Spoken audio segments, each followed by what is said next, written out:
जब रक्त के बिना आपका शरीर नहीं चल सकता है तो शुक्र के बिना भी आपके शरीर में कहीं ना कहीं डेफिशिएंसी होती है। और कितने ही डॉक्टर्स ऐसे हैं कि जो कहते हैं कि भाई कोई फर्क नहीं पड़ता, लेकिन कितने ही हमारे संपर्क में भी ऐसे हैं जो कहते हैं कि बहुत फर्क पड़ता है। और अगर आप एक समय तक, निश्चित समय तक ब्रह्मचर्य का पालन नहीं करेंगे तो आप कौन सा ऐसा सबसे आसान तरीका हो सकता है खुद को बेहतर समझना? देखो, इसके लिए होते हैं दो मार्ग। अक्सर व्यक्ति को मैं देखता हूँ कि वो, और बहुत सारे लोग ऐसे होते हैं कि चक्रा हीलिंग की बात करते हैं, चक्रा अलाइन करने की बात करते हैं। अरे कोई बोन थोड़ी ना है कि हाथ से पकड़ करके अलाइन कर दोगे। तो ये समझ होनी जरूरी है, तब रिजल्ट आएगा। जो हठ योग का मार्ग है, जो नाथ संप्रदाय है, ये भगवान शिव द्वारा प्रणीत है, उनके द्वारा दिया गया है। फिर आगे जो हमारी जनरेशन है वो कैसे आएगी अगर सभी ब्रह्मचारी बन गए? तो जब तक विवाह ना हो तब तक। तो अपान वायु एक ऐसा मैदान है जिस पर, जैसे एक प्लेग्राउंड है जिस पर खिलाड़ी खेल सकते हैं। खेलेंगे कब? जब वो मैदान साफ होगा, घास होगी, अच्छी व्यवस्था होगी, फ्लैट होगा, तभी तो खेल पाएंगे। इसी तरीके से मूलाधार चक्र जो है वो तभी विकसित होगा जब आपकी अपान वायु संतुलित होगी। ब्रह्मचर्य प्रैक्टिस में दिखता कैसा है?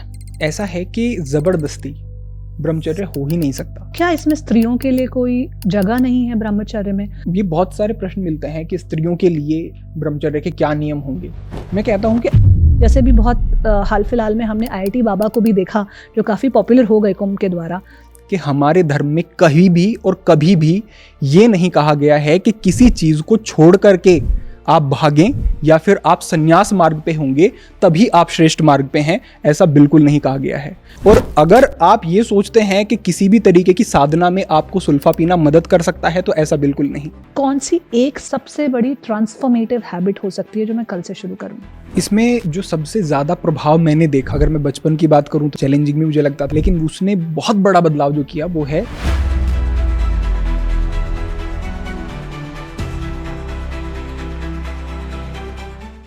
नमस्कार, द जर्नी विदिन पॉडकास्ट में आपका स्वागत है, मेरे यानी शोभा राणा के साथ।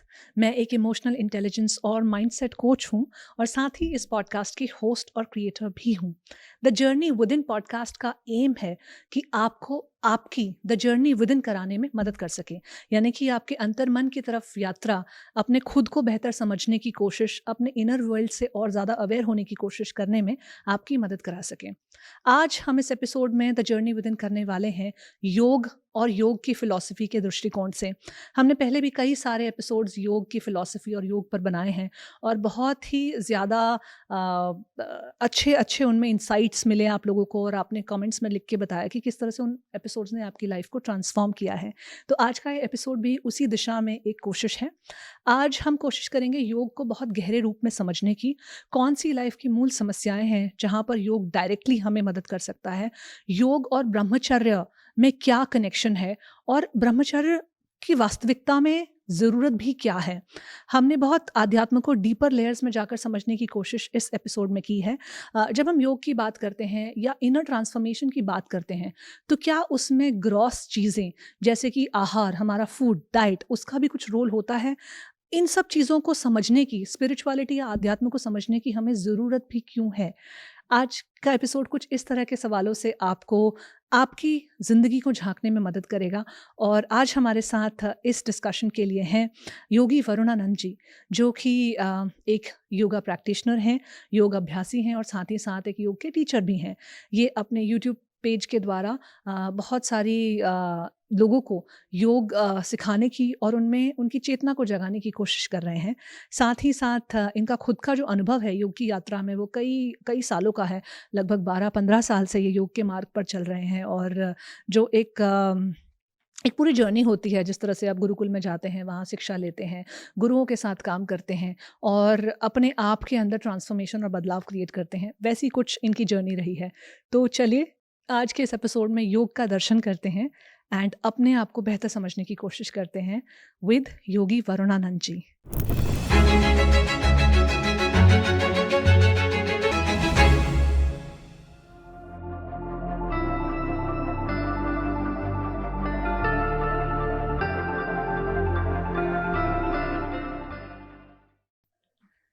नमस्कार। नमस्कार शोभा जी। बहुत सुंदर तरीके से आप ये जो कार्य कर रहे हैं, सबसे पहले तो इसके लिए मैं साधुवाद देता हूँ, क्योंकि जिस दिशा में आप काम कर रही हैं उस दिशा में काम बहुत ज़रूरी है कि किया जाए। और लोगों तक वो चीज़ें पहुंचाई जाएं जो कहीं ना कहीं आज के समय में विलुप्त होती जा रही हैं या जिनकी तरफ ध्यान नहीं दिया जा रहा है। और अगर व्यक्ति को ये मात्र पता चल जाए कि ये कितनी ज़रूरी चीज़ें हैं, तो वो निश्चित रूप से इन चीज़ों की तरफ ध्यान देगा। लेकिन उसे ये सजगता तो होनी ही चाहिए ना कि ये कैसे काम करती हैं, क्या हमारे जीवन में इन सब चीज़ों का महत्व है। और विशेष रूप से मैं कहूँगा, जो आपके नाम से ही और जिस तरीके से आप ये काम कर रही हैं कि द जर्नी विद इन, योग भी हमें यही सिखाता है। हमारी परंपराओं में कहा गया है कि यदा पंचावतिष्ठते ज्ञानानि मनसा सह बुद्धिश्च न वचिष्ठति तामु ही परमागतिम ता योग मिति मन्यन्ते स्थिराम इंद्रिय धारणाम। कि योग क्या है? कि योग है जो आपकी सेंसेस हैं, जो आपकी इंद्रियां हैं, वो बहिर्मुखी हो जाती हैं, यानी कि वो बाहर के विषयों से जुड़ना शुरू हो जाती हैं।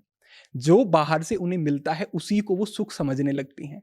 उन इंद्रियों को मोड़ करके अंतर्मुखी करना और पांचों इंद्रियों को मन के साथ जोड़ना, और मन को, जो कि इंद्रियों का संचालक होता है और जिसे एक उभय इंद्री कहा जाता है, उसको बुद्धि से जोड़ना, ये ही परम गति की अवस्था कहा गया है इसे।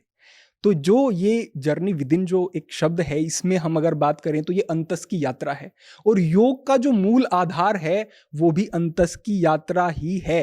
तो मैं कहूँगा कि इससे बेहतर शब्द योग के लिए भी कुछ नहीं हो सकता, क्योंकि ये पूरी तरह से योग के उद्देश्य को डिफाइन करने वाला है। और अगर हम इस अवस्था में पहुंच जाते हैं तो उसे ही परम गति योग के दृष्टिकोण में कहा। और परम गति खाली ऐसा ही नहीं कि ये उन लोगों के लिए है जो सिद्धि चाहते हैं, ऐसा नहीं। आप अगर अपने जीवन में सामान्य सुख चाहते हैं और बहुत सारी जीवन में जो तकलीफें आती हैं उनसे बचना चाहते हैं, तो वहां पर भी योग सटीक बैठता है और आपके लिए काम करता है। इसी विषय पर कहीं ना कहीं हम आज बात कर रहे हैं। आपने बहुत ही खूबसूरत तरीके से योग का हमारी आज की ज़िंदगी में क्या एक कहाँ पे फिट बैठता है वो बता दिया बहुत ही सरल तौर से। और जैसा कि आपने कहा कि हम बाहरमुखी होते जा रहे हैं, हम बाहर की तरफ बहुत ज़्यादा दिख रहे हैं। जिस तरह की आजकल की ज़िंदगी है वरुणानंद जी, बाहर की तरफ देखना कहीं न कहीं प्रैक्टिकल भी होता जा रहा है। हम्म। क्योंकि अगर आज हमें एक अपनी लाइफ़स्टाइल को सस्टेन करना है, आज के इस दौड़-भाग की ज़िंदगी में अपनी एक जगह बनानी है, और खुद से जब हम रात को सोते हैं ये फ़ील करना है कि हाँ, मैंने कुछ अच्छा किया आज, तो उसके लिए कहीं न कहीं बाहर की दुनिया में जो मापदंड हैं, मार्कर्स हैं, हमें खुद को आँकने के और नापने के, उन पर भी ध्यान देना ज़रूरी है। लेकिन वो हमारी जो होड़ है वो इतनी बड़ी ना हो जाए कि हम अंतर रूप में अपने आप से कनेक्ट करना, अपने मन को बुद्धि से जोड़ना, जैसे आपने कहा, वो प्रक्रिया को पूरा ही मिस कर दें। और जैसा आपने कहा ना कि विलुप्त होती जा रही हैं इस तरह की बातें, यहाँ पर एक सबसे बड़ा जो मुझे लगता है खतरा है, कन्फ्यूजन है या डेंजर है, वो ये है कि कई लोगों ने इसको एज़ एन अपॉर्च्युनिटी देख लिया है, क्योंकि ये बातें विलुप्त होती जा रही हैं, तो इनका इंट्रोडक्शन कुछ इस तरीके से किया जा रहा है लाइफ में जो मुझे लगता है सही नहीं है। जैसे कि योग को आजकल का जो स्पेशली युवा है, वो एक तरह से एस्केप रूट की तरह भी देख रहा है। मैं देखती हूँ बहुत सारे आध्यात्मिक शिविरों में मुझे जाने का मौका मिला। मैं खुद योग की एक तरह से छात्रा नहीं हूँ, पिछले 10-11 सालों से टीचर भी रही और बहुत कुछ चीज़ें मैं योग के क्षेत्र में पढ़ती रहती हूँ। तो कई मैंने आध्यात्मिक शिविर देखे, ऋषिकेश में, हरिद्वार में भी देखे। मैं अभी कुंभ मेले में जाने का मुझे सुअवसर मिला, तो वहाँ पर भी मैंने कुछ 15 दिन बिताए, वहाँ भी बहुत कुछ देखा। फिर अभी से लगभग 3-4 महीने पहले जब कांवड़ यात्रा थी, वहाँ भी मैंने कुछ दिन बिताए और मैंने वो भी सब माहौल देखा। तो मैंने देखा जो युवा है उसके अंदर एक प्यास तो है, कुछ एक ऐसी डायमेंशन को छू जाने की, अपने अस्तित्व की, जहाँ से एक अल्टीमेट हैप्पीनेस मिले, एक अल्टीमेट खुशी की प्राप्ति हो, एक फुलफिल्ड लाइफ जैसी फीलिंग आए।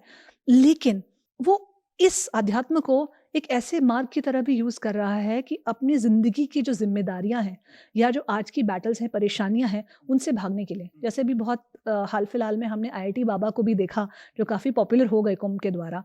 तो जिस तरह की उनकी भाषा शैली रही है, जिस तरह से उन्होंने अपने अनुभव लोगों के सामने बताए हैं, तो काफ़ी बातें, एक सवाल उठता है कि क्या आप अपनी जो आमूमन ज़िंदगी की ज़िम्मेदारियों से भागकर एक योग और अध्यात्म का सहारा ले रहे हैं, या फिर आप सच में एक ऐसे बड़े मार्ग पर चलना चाहते हैं जहाँ पर आपका कुछ और लक्ष्य है? तो समझने में थोड़ा मदद कीजिए कि एक जो युवा है वो सही मार्ग को कैसे चुने?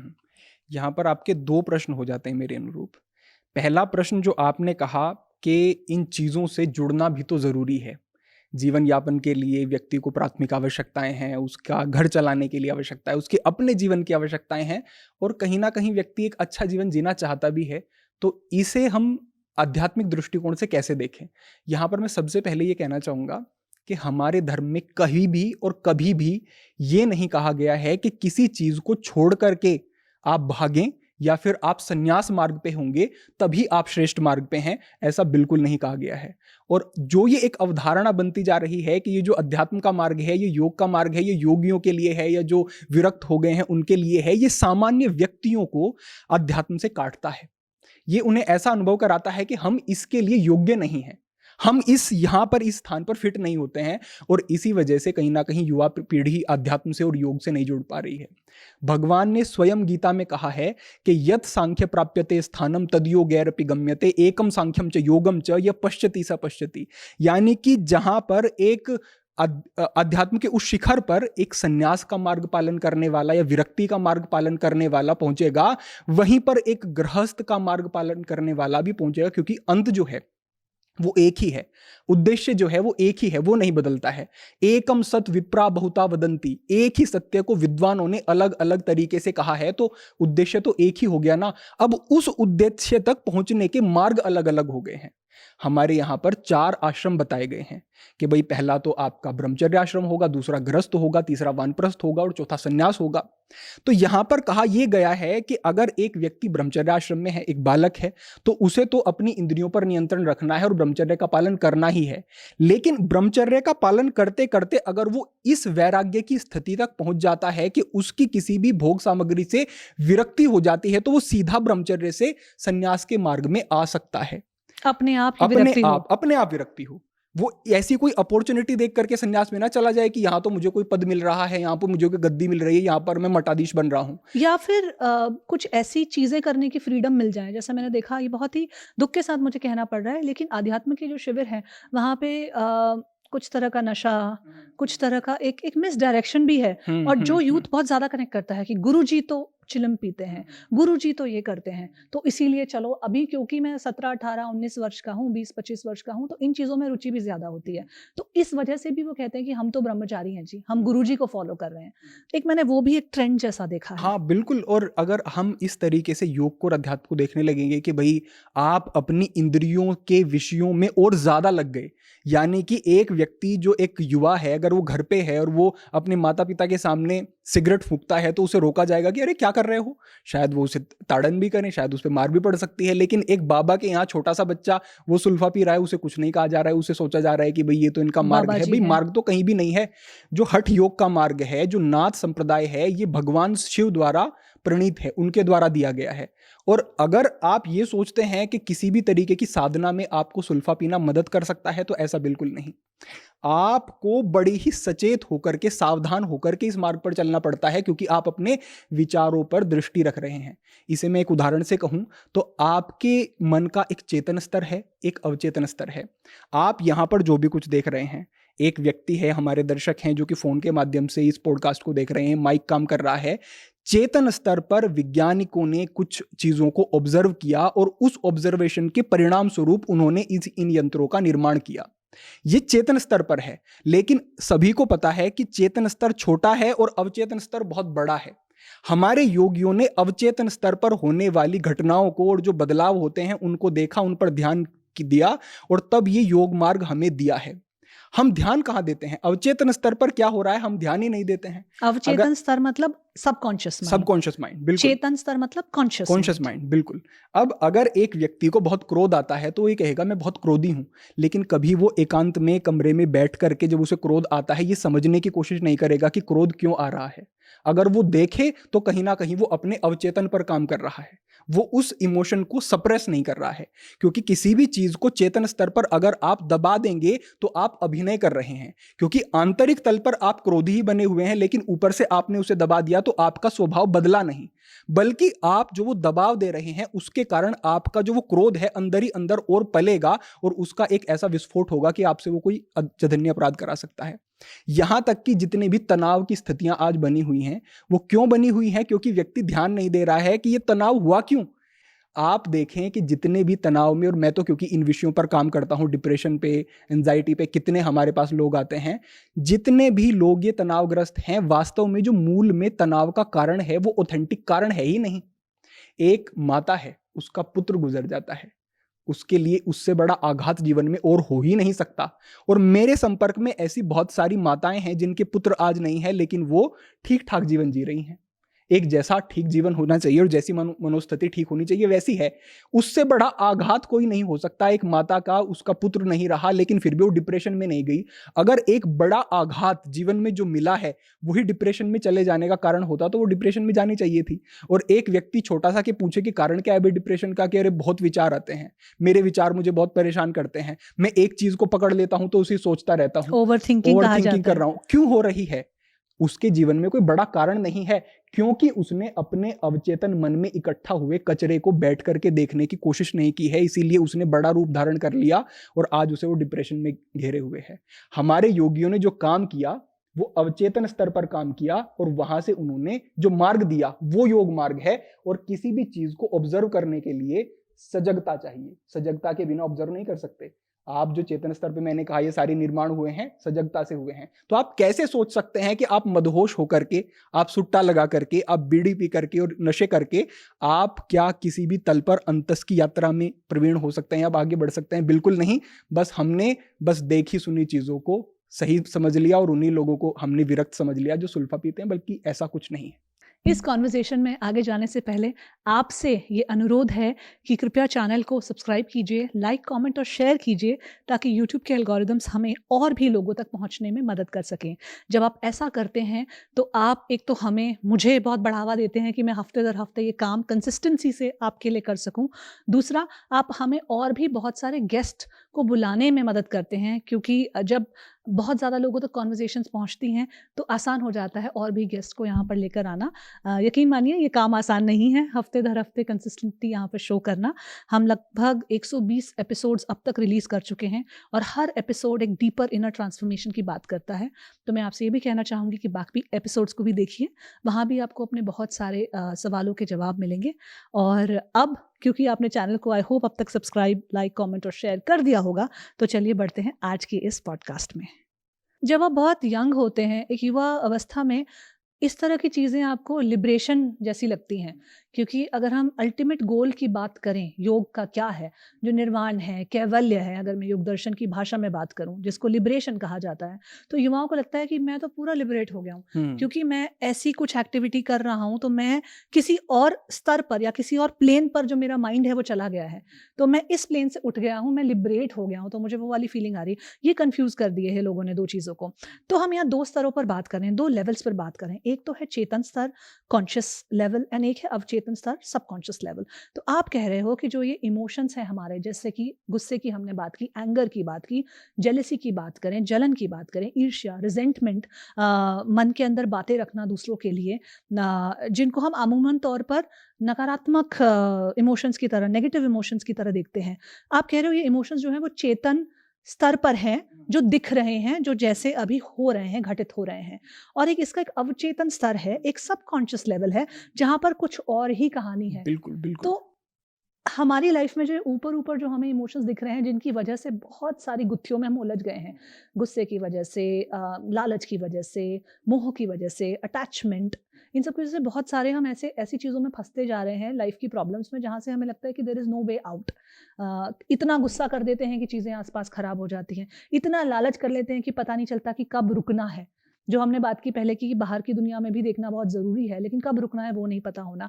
तो अवचेतन स्तर पर, सबकॉन्शियस लेवल पर क्या सही करें, और योग में कौन सी ऐसी प्रैक्टिसेस हैं जो मेरे चेतन स्तर पर उभरने वाले इमोशंस को ठीक ठाक बैलेंस कर सकती हैं? यहाँ पर सबसे पहली बात तो ये है, जो मैं इससे पहले मैंने शुरुआत की थी वहां से मैं थोड़ा सा बताना चाहूंगा कि जो अध्यात्म का मार्ग है वो शरीर की साधना नहीं है, वो अभिव्यक्ति यानी कि आप कैसा अपने आप को दिखा रहे हैं उसकी साधना नहीं है। अध्यात्म की और योग की पूरी साधना ही अवचेतन की है या फिर अंतस का ये मार्ग है। अब जो मैंने शुरुआत में ही कहा कि कई लोग सोच लेते हैं कि जो अध्यात्म का मार्ग है वो तो घर छोड़ देने का मार्ग है या फिर वो तो कुछ विशेष तरीके के कपड़े पहन लेने का मार्ग है। ऐसा बिल्कुल नहीं है। आपने वेशभूषा कैसी पहनी है वो आपका व्यक्तिगत चुनाव हो सकता है। मैं ऐसे कपड़ों में अच्छा अनुभव कर रहा हूं तो मैंने ऐसे पहने हैं, लेकिन इस बात का ये अर्थ बिल्कुल नहीं है कि अगर मैं कोई दूसरे प्रकार के वस्त्र पहन लेता हूं तो मेरी आध्यात्मिकता पर उसका कोई विशेष प्रभाव पड़ जाएगा। इन चीजों का एक साइंटिफिक रीजन जरूर है। हम तिलक लगाते हैं, हम माला पहनते हैं या फिर हम अलग अलग प्रकार की इन सब चीजों का पीछे एक कारण कुछ है। रंग पहनते हैं। हाँ, कुछ रंग पहनते हैं, कारण है। लेकिन ऐसा बिल्कुल नहीं कहा जा सकता कि इनसे ही हम अपने अध्यात्म को डिफाइन करते हैं। बात यह है, कहा गया है तेन तक्तेन भुंजिता, प्रयोग करो लेकिन त्याग पूर्वक प्रयोग करो। आपको कोई वस्तु चाहिए, आपको उसकी आवश्यकता है, और आपको कोई वस्तु चाहिए ही चाहिए, इन दोनों में बहुत अंतर होता है। यानी कि आप उसके बिना रह ही नहीं सकते। एक अध्यात्म और योग का अनुगमन करने वाले व्यक्ति के लिए कोई भी वस्तु ऐसी नहीं होती है कि उसके बिना वो रह ही ना सके। यद्यपि वो प्रयोग कर रहा है, जो आज आधुनिकता बढ़ रही है, हम फोन का प्रयोग नहीं करेंगे, हम गाड़ी का प्रयोग नहीं करेंगे जी, हम पैदल ही चलेंगे, हम तो पुराने समय को फॉलो करेंगे, इस बात में कोई प्रासंगिकता नहीं है। हमें केवल सिद्धांत फॉलो करने होते हैं, और वो सिद्धांत ही हमें अवचेतन तल पर विकसित करते हैं। संसार में कोई भी चीज ऐसी नहीं है जो कि अभ्यास से के बिना विकसित हो जाए। हर चीज के लिए अभ्यास चाहिए। हम कहते हैं भाई योग आपके लिए कुछ कार्य नहीं कर सकता जब तक आप योग का अभ्यास नहीं करोगे। योग के अंतर्गत कोई एक आसन भी ऐसा नहीं है जो आप करें और आप सिद्ध हो जाएं, समाधिस्थ हो जाएं। हर एक अभ्यास ऐसा ही है जिसका आपको निरंतर अभ्यास करना है। हम कह रहे हैं अभ्यास, अभ्यास शब्द हम आसनों से जोड़ रहे हैं, यानी कि उसकी प्रैक्टिस ही करनी है, इस बात से इंगित होता है। तो आपको इस डिटैचमेंट की भी प्रैक्टिस करनी होती है, या फिर अपने अवचेतन को शुद्ध करने का भी अभ्यास करना होता है, अपने साथ बात करनी होती है, और एकांत में बैठ करके अपने विचारों पर ध्यान देना पड़ता है। तो धीरे धीरे जो वो प्रकाश है अध्यात्म का, वो आपको स्पष्टता देनी शुरू करता है। फिर तो मूल तौर पर अपने भीतर झांकना शुरू करना पड़ता है। बिल्कुल। तो कौन सा ऐसा सबसे आसान तरीका हो सकता है जिससे हम इस मार्ग पर चलना शुरू कर सकें, खुद को बेहतर समझना, खुद के अंदर झांकने की एक तरह से चेतना भी पैदा कर पाएं? देखो, इसके लिए होते हैं दो मार्ग। अक्सर व्यक्ति को मैं देखता हूं कि वो दूसरे पायदान पर कदम रखता है, पहले को छोड़ देता है। एक होता है व्यवहार पक्ष और एक होता है साधना पक्ष। अक्सर व्यक्ति साधना करने के लिए आतुर हो जाता है कि हम आज ही मैट खरीद के लाए हैं, कल बिछाएंगे और कूल भी है ना हाँ, बस ध्यान वरुणानंद करना जी, शुरू करेंगे। कूल भी है ना हाँ। कि एक एक तरह से ट्रेंड में भी है आज जी। की डेट में। जी। एक तरह से उसके जो रिजल्ट्स हैं वो बहुत टेंजिबल भी हैं। टेंजिबल मतलब छू सकने वाले हैं कि अगर आपने 3 महीने तक उस तरह की एक्टिविटी की तो आप एक सर्टेन तरीके से रिजल्ट्स को पा जाएँगे। तो रिजल्ट्स का भी एक माइंडसेट होता है कि उसकी तरफ जाना, कि मैंने 3 महीने तक अगर योग अभ्यास किया। लेकिन अगर ऐसे रिजल्ट आ सकते होते तो फिर तो सब कुछ रिजल्ट मिल जाने चाहिए थे। आज कौन व्यक्ति है, और शहरों में तो विशेष रूप से सब ध्यान से परिचित हैं। आपको पार्कों में भी लोग सुबह बैठे हुए दिख जाएंगे आंख बंद करके, लेकिन वो चीजें काम नहीं कर रही हैं ना। तो प्रश्न करना पड़ेगा ना खुद से कि भाई क्यों काम नहीं कर रही हैं चीजें। तो वही जो मैंने कहा, एक व्यवहार पक्ष जो है उसको छोड़ रहे हैं। हमारे यहाँ पर जितने भी मार्ग दिए गए हैं, जैसे कि अष्टांग योग की आप बात कर लें, जिसे राजयोग भी कहा जाता है, और हठ योग का उद्देश्य ही है राजयोग तक पहुंचना। सर्वाण्यपि हठाभ्यास है राजयोग फलावती, कि वो राजयोग तक आपको पहुंचाएंगे। यानी कि आप अगर आसन कर रहे हैं, प्राणायाम कर रहे हैं, तो उनका एकमात्र उद्देश्य ये है कि आपको वो ध्यान तक पहुंचा सके। लेकिन ऐसा नहीं कहा जा सकता कि प्राणायाम की या आसन की आवश्यकता नहीं है उस ध्यान तक पहुंचने के लिए।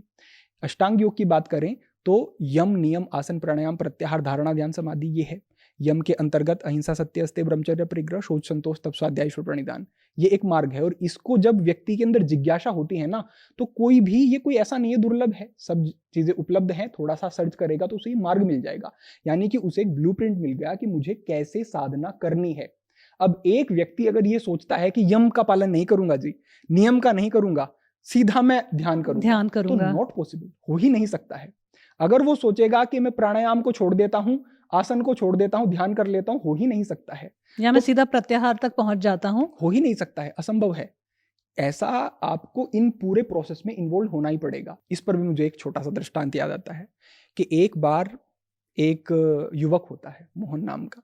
वो अपनी माता के साथ, उसकी माता जो है एक राजमहल में वो सेविका होती है। तो उसकी माता कहती है कि चलो मेरे साथ चलो, मैं तुम्हें राजमहल दिखा करके लाती हूँ। उसे वो ले जाती है राजमहल में, और जैसे ही वो एंटर करता है तो उसे राजकुमारी दिखाई देती है। तो राजकुमारी बड़ी सुंदर थी, देख करके मोहित हो जाता है। मोहित अत्यधिक हो गया, कामातुर हो गया। जैसे भी वो घर आ जाता है, लेकिन फिर वो खाना पीना सब कुछ छोड़ देता है। उसकी स्थिति बिगड़नी शुरू हो जाती है, उसकी किसी चीज में रुचि नहीं रहती है, उसकी स्थिति गंभीर। तो माता पूछती है कि तुझे हुआ क्या है। वैद्य बुलाए जाते हैं, सब कुछ कराया जाता है, लेकिन कोई लाभ नहीं मिलता। तो माता पूछती है तो मुझे बता तो सही। बड़ा आग्रह करने पर कहता है कि मेरा जो मन है वो आकर्षित हो गया है राजकुमारी के प्रति। अब मुझे अगर उससे विवाह ना हो तो मैं मर ही जाऊंगा। अब माता तो अपने मरते हुए पुत्र को या कष्टप्रद स्थिति में नहीं देख सकती है, तो वो बड़ी घबरा जाती है कि हम तो सेवक हैं, हमारी तो कोई, उनसे हम ये तो आग्रह भी नहीं कर सकते। लेकिन फिर भी वो सकुचाती हुई महारानी के पास जाती है और उनसे कहती है कि मेरी हैसियत तो नहीं है, लेकिन मैं एक आग्रह करना चाहती हूँ। मेरा जो पुत्र है वो आपकी बेटी के ऊपर अत्यधिक मोहित हो गया है और मरणासन्न हो गया है, खाना पीना छोड़ दिया है। आप इसके लिए कुछ करें। मैं ये नहीं कहूंगी विवाह ही करा दे, लेकिन कुछ करें। महारानी उसे, बड़ी समझदार थी, बुलाती है, बैठाती है और पूछती है कि तुम्हें क्या हो गया है?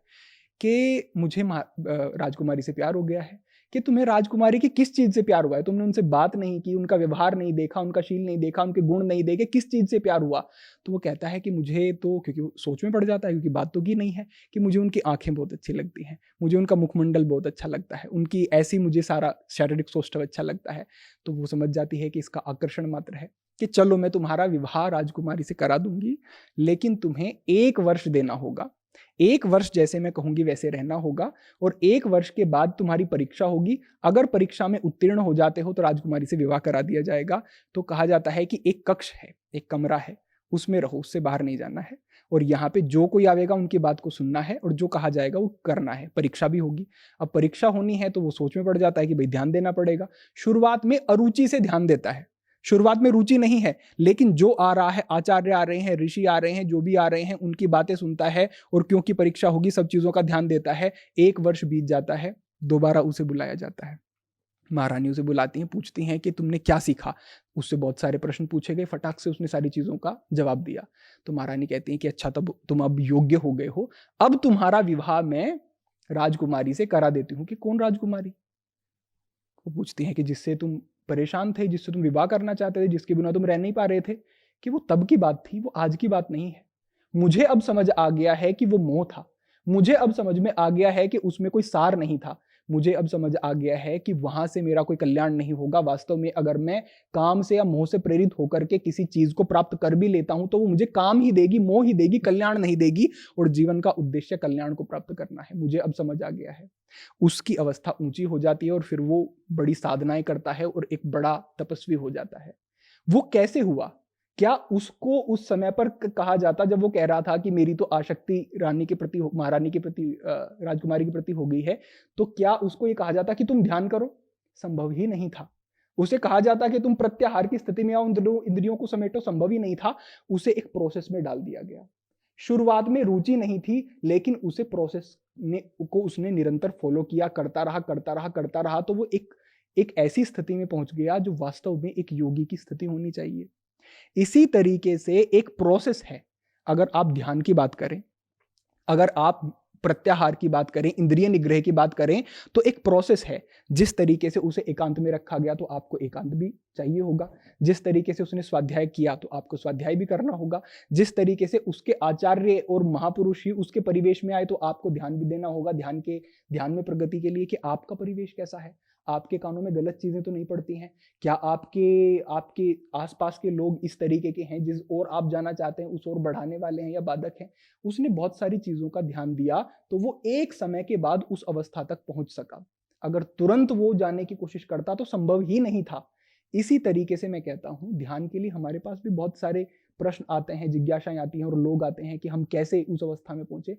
अरे भाई, एक प्रोसेस है, उसको फॉलो करो। और वो कोई दुर्लभ नहीं है। ऐसा नहीं है अष्टांग योग का किसी को नहीं पता, ऐसा नहीं है भक्ति योग का नहीं पता, ऐसा नहीं है कि नाम जप या इत्यादि दूसरे मार्ग हैं उनका नहीं पता है। पता है, लेकिन व्यक्ति चाहता है तुरंत रिजल्ट। फिर क्या होता है, आतुरता में बहुत सारी ऐसी जगहों पर वो फंस जाता है जो कहते हैं कि हम माथे पर अंगूठा रख के और कुंडलिनी जागृत जागृत कर देंगे। और बहुत सारे लोग ऐसे होते हैं कि चक्रा हीलिंग की बात करते हैं, चक्रा अलाइन करने की बात करते हैं। अरे कोई बोन थोड़ी ना है कि हाथ से पकड़ करके अलाइन कर दोगे, ऐसा नहीं होता। अंतस की साधना है। उस चीज को जब तक आप एक प्रोसेस में नहीं आओगे और सारे कदमों को फॉलो नहीं करोगे तब तक आप कहीं नहीं पहुंचोगे। तो ये समझ होनी जरूरी है, तब रिजल्ट आएगा। तो अगर बहुत सरल तरीके से विश्लेषण किया जाए इस प्रोसेस का तो क्या होगा? क्योंकि जो इस पॉडकास्ट को लोग देख भी रहे हैं, हम अष्टांग योग की बात कर रहे हैं, आप इतने सालों से इस क्षेत्र में काम कर रहे हैं, मुझे भी इस चीज़ की कुछ समझ है क्योंकि मैं काफ़ी सालों से पढ़ रही हूँ। लेकिन जो एकदम नया व्यक्ति है, जो जुड़ना चाहता है, लेकिन यम, नियम, आसन ये बहुत बड़े-बड़े वर्ड्स लगते हैं। नहीं समझ आता कि मैं इसको कैसे प्रैक्टिस करूँ। इनफैक्ट मुझे भी इस जर्नी में 11-12 साल हो गए हैं, बट कई चीज़ों पर मैं खुद को भी अटका हुआ महसूस करती हूँ कि अगर हम सत्य की बात करें, अगर हम जो हमारे यम नियम का पाठ है, अगर हम ब्रह्मचर्य की बात करें, तो कहीं न कहीं कुछ चीज़ों में आप उसे अपना पाते हो, कर पाते हो, और कई चीज़ों में आप नहीं कर पाते हो। क्योंकि अगर जैसे सपोज़ कीजिए आप एक बिज़नेसमैन हैं और आपको जैसे कि आजकल एक कंट्रोवर्सी भी चल रही है रणवीर अलाहाबादिया वाली, वो तो ख़ैर टॉपिक अलग है, बट मैं एक बिज़नेसमैन पॉइंट ऑफ व्यू से बात कर रही हूँ कि चाहे आप आध्यात्मिक हो या आप उस मार्ग पे चलना चाहें, लेकिन अगर आपका कार्यशैली ऐसी है कि जहाँ पर आपको हो सकता है थोड़ा-सा दूसरे तरीके से चीज़ों को प्रेज़ेंट करना पड़े। लोग जॉब्स में जाते हैं, प्रेज़ेंटेशंस में कुछ तरीके से चीज़ों को एम्प्लीफ़ाई करके दिखाना पड़ता है रिज़ल्ट्स के लिए। तो मैं कहना चाह रही हूँ कि एक एक पूर्ण तरीके से इस मार्ग पर चलना, मुझे लगता है बहुत ज़्यादा एक्सेसिबल नहीं है, और वहाँ पे कन्फ्यूज़न खड़ी होती है लोगों के लिए कि मैं आज की जीवन शैली देखूँ या मैं इतनी हाई ऑर्डर बातें करूँ, हाई ऑर्डर थिंकिंग करूँ कि मैं तो सत्य करूँगा, मैं ब्रह्मचर्य करूँगा। और जो ब्रह्मचर्य के उदाहरण भी है, मैं आपसे ब्रह्मचर्य के बारे में भी एक्चुअली डिटेल में बात करना चाहती हूँ कि है क्या और इसका प्रोसेस क्या है? जो जिस प्रोसेस वर्ड को आप बार-बार यूज़ कर रहे हैं, उसको हम आज के आधुनिक परिवेश में कैसे सरल बना सकते हैं? एक सिंपल सा अगर आपको मुझे 3 स्टेप मॉडल देना हो या 1 स्टेप मॉडल देना हो, तो क्या होगा? ताकि जो बिगिनर है, एक तरह से कुछ जुड़ाव तो बन सके, उसे कुछ ऐसा समझ तो आ सके कि हाँ, यहाँ पर ऐसा करने से ऐसा होगा। क्योंकि जितने भी हम योग दर्शन की बात करें, अब दर्शन तो कौन ही पढ़ने जाएगा? अगर हम हमारी इंडियन फिलॉसफीज़ की बात करें, 6 उसमें दर्शन हैं, एक जिसमें से योग दर्शन है। अब कौन दर्शन की किताबें उठाएगा, पढ़ेगा ये सब? तो मैं चाह रही हूँ इनको कॉम्प्लिकेट ना करके अगर सिम्प्लीफाई करना चाहें, जहाँ पे आप कुछ एक एंट्रेंस का तरीका, एक एंटर होने का तरीका, सिंपल मॉडल दे सकें, उस प्रोसेस की गुत्थी को सॉल्व करने का। सबसे पहली बात तो जो आपने कहा है कि ध्यान के लिए हम यम नियम का नहीं पता है इत्यादि। एक छोटी सी बात समझ लें कि आत्मन प्रतिकूलानि परेशान न समाचरेत, कि जो हमें अपने लिए अच्छा नहीं लगता है वो हम दूसरों के साथ नहीं करेंगे। ये एक छोटी सी बात है और इसमें बहुत सारी चीज़ें फिर आ जाती हैं। हमें क्रोध हमारे ऊपर करे कोई अच्छा नहीं लगता, हम दूसरों के साथ नहीं करेंगे। हमारे साथ कोई हिंसा करे हमें अच्छा नहीं लगता, दूसरों के साथ नहीं करेंगे। हमारे साथ कोई गलत आचरण करे, गलत तरीके से हमारी भावनाओं को नहीं समझे, अरे भाई हम दूसरों की भावनाओं को ज़रूर समझेंगे, अपने परिवार की भावनाओं को ज़रूर समझेंगे। अगर जो हमें, क्योंकि हमें हमारे लिए सब कुछ अच्छा चाहिए, लेकिन दूसरों को हम क्या दे रहे हैं उसके लिए हम कभी शायद ध्यान ही नहीं देते हैं। तो हमारे शास्त्र, हमारे महापुरुषों ने ये कहा है कि अगर तुम इतना भी कर लो कि जो तुम्हें खुद के लिए नहीं चाहिए वो दूसरों को तुम नहीं दोगे, तो बहुत सारी चीज़ें, ये अहिंसा हो गई, चाहे सत्य हो गई, चाहे अपरिग्रह हो गई, बहुत सारी चीज़ें अपने आप तुम्हारे जीवन में आएँगी। ये हम सुनते बचपन से आ रहे हैं, लेकिन जब अप्लाई करने की बारी होती है, इस चैनल का माध्यम से मैं यही सॉल्व करना चाहती हूँ लोगों के लिए कि जो सुनी-सुनाई चीज़ें जो बचपन से सुनते आ रहे हैं, सच बोलो, ऐसा आचरण रखो, ऐसा व्यवहार रखो, लेकिन जब एप्लीकेशन की बात आती है तो हम नहीं कर पाते हैं। चाहे से वो बचपन से ही सुनते आ रहे हों। मुझे नहीं लगता कोई भी अपने बच्चों को सिखाता है कि झूठ बोलो, हुँ, हुँ। मैनिपुलेट करो, गुस्सा करो, या फिर लालच करो, घृणा करो, ईर्ष्या रखो, ये सब कोई नहीं सिखाता है। लेकिन जब एप्लीकेशन की टाइम आती है तो ये वाले इमोशंस एम्प्लीफाई होकर आ जाते हैं और बाकी जो हमने सीखा होता है सब साइड पे हो जाता है। इसका कारण तो है बेटा कि प्रैक्टिकल बताइए मुझे। चित्त की शुद्धि जब तक नहीं होगी, यानी कि हमारे मन की अवस्था जब तक ठीक नहीं होगी, तब तक हम चीज़ों को ना समझ पाएँगे और ना इम्प्लीमेंट कर पाएँगे। उसके लिए हमें शुरुआत में छोटे-छोटे स्टेप लेना शुरू करना पड़ेगा। और ये माध्यम क्या बन सकता है? शायद ये आपकी पॉडकास्ट माध्यम बन सकती है। हम इस बारे में बात कर रहे हैं, आपने ये कहा, तो हो सकता है क्या इतना पर्याप्त नहीं है कि मैं यहाँ पर बैठ कर के कह रहा हूँ कि भई आपको जीवन में थोड़ा-सा सावधान हो जाने की ज़रूरत है। आप अपने जीवन पर खुद ध्यान दो, हम आपकी बेहतरी के लिए कुछ कह रहे हैं और ज़्यादा नहीं, कुछ समय तक हमारे इन जो तरीके हैं इनको फ़ॉलो करने की कोशिश करो, ये कारण हो सकता है उस मार्ग पर चलने का। अब आप ये कहें कि कारण क्या होगा, कारण कैसे बनाएँ? कारण तो यही होगा कि कहीं से सुन लिया, कहीं से प्रेरणा मिल गई, या जीवन में कोई घटना ऐसी हो गई जिससे जिससे आप बहुत आहत हो गए, आपको लगा कि जीवन में ये कष्ट क्यों है? तो जब कष्ट होता है ना, तो उसके निवारण की तरफ व्यक्ति बढ़ता है और बहुत सारे लोगों ने ये भी कहा कि अध्यात्म का मार्ग दुःख से शुरू होता है। जीवन में जब परेशानियाँ आती हैं तभी लोग सोचते हैं कि अरे अध्यात्म को समझते हैं, इस मार्ग को देखते हैं, इस पे क्या है? तो कारण बहुत सारे हो सकते हैं और कारण आपके पास हैं, बस आप डिले ना करके छोटे-छोटे स्टेप लेना शुरू कर सकते हैं और उससे जो आप आज जिस तरीके से सोचते हैं ना, शायद उस तरीके से सोचते हुए आप इस अध्यात्म के मार्ग पे, योग के मार्ग पे नहीं बढ़ पाएंगे, लेकिन आपके मन की अवस्था भी बदल जाएगी। जैसे कहते हैं कि उल्टा नाम जपत जग जाना, वाल्मीकि होय ब्रह्म समाना। उनके गुरु ने उन्हें कह दिया कि तुम राम राम कहो, राम राम भी नहीं, मरा मरा कहना शुरू कर दिया, लेकिन फिर भी धीरे धीरे वो शब्द बोलते गए बोलते गए बोलते गए, अभ्यास में आता चला गया, धीरे धीरे भाव जुड़ते चले गए और धीरे धीरे मन शुद्ध हो गया। जब चित्त शुद्धि हो जाती है तो सोचने का ढंग बदल जाता है। जिस तरीके से मैं सोचूंगा, शायद एक व्यक्ति जो मदिरापान कर रहा है और भोगों में संलग्न है, वो उस तरीके से नहीं सोचेगा। जो चीजें मुझे अच्छी लगेंगी, प्रिय लगेंगी, शायद उसको वो बड़ी ही बुरी लगेंगी। आज उसको बुरी लग रही हैं, लेकिन वो मेरी जैसी अवस्था तक, आपकी जैसी अवस्था तक, या और भी जो बहुत ऐसे योगी लोग हैं उनकी अवस्था तक पहुंच सकता है। लेकिन कैसे शुरू होगा वो, उसे छोटे छोटे स्टेप आज से लेना शुरू करना होगा। और इस तरीके से नहीं सोचना होगा कि मुझे फट से रिजल्ट मिले, क्योंकि फट से कुछ होता नहीं है। आप अगर देखें कि महीने में एक हैबिट तो बनाई जा सकती है, एक अच्छी आदत तो अपने जीवन में जोड़ी जा सकती है। अगर साल भर में देखें तो 12 आदतें बनाई जा सकती हैं। लेकिन कितने लोग हैं जो जीवन में एक साल में 3-4 हैबिट भी अच्छी ला रहे हैं कि भाई चलो सुबह 5 बजे उठेंगे, ब्रह्म मुहूर्त में उठेंगे, या सुबह उठ के योग करेंगे, प्राणायाम करेंगे, 1 घंटा रोज स्क्रिप्चर्स को पढ़ना शुरू करेंगे। बहुत सारी ऐसी आदतें हो सकती हैं। कितने लोग बना रहे हैं? एक महीने में एक आदत बनाई जा सकती है, लेकिन नहीं कर रहे हैं। तो आपको यहाँ पर ध्यान देना होगा और बहुत आतुरता से दिमाग में ये नहीं सोचना कि बस आज जीवन बदल जाए। आप करते रहो करते रहो करते रहो, तब जीवन में चेंजेस या आएंगे। कोई मुझे एक ऐसा शॉर्टकट मिल जाए। जैसा आपने कहा कि आपके जीवन में कुछ घटनाएँ ऐसी या कुछ कारण ऐसे हो सकते हैं जिसकी वजह से आप खुद को अटका हुआ महसूस कर रहे हैं। कभी-कभी क्या होता है, जब हम उन अटके हुए सवालों को सुलझाने की कोशिश करते हैं, क्योंकि कोई भी डिप्रेशन में नहीं रहना चाहता, कोई भी उस स्थिति में नहीं रहना चाहता जहाँ वो अपने आप को लेकर बहुत बुरा या छोटा महसूस कर रहा है। हम्म। कोशिश सभी करते हैं, लेकिन जब आप अपनी कोशिशें कर लें और तब भी वो स्थिति अगर इम्प्रूव नहीं हो रही है, तो कहीं न कहीं हमें समझना चाहिए कि जो हम ये बात कर रहे हैं या जो आप बातें, जिनको हाई ऑर्डर थिंकिंग कहा जाता है, कि ये ऊपर-ऊपर की बड़ी बातें हैं या फिर ये प्रैक्टिकल एप्लीकेशन नहीं है, उनके लिए थोड़ा-सा ओपन होकर देखें कि क्या पता वहाँ से कुछ सॉल्यूशन निकल जाए। क्योंकि जब भी कोई कोई सिचुएशन डिफ़िकल्टी लाइफ़ में आती है, हर व्यक्ति अपने बस में जितनी चीज़ें होते हैं, हम्म। साम, दाम, दंड, भेद सब कुछ लगाने की कोशिश करता है कि मैं वो प्रॉब्लम से निकल जाऊँ।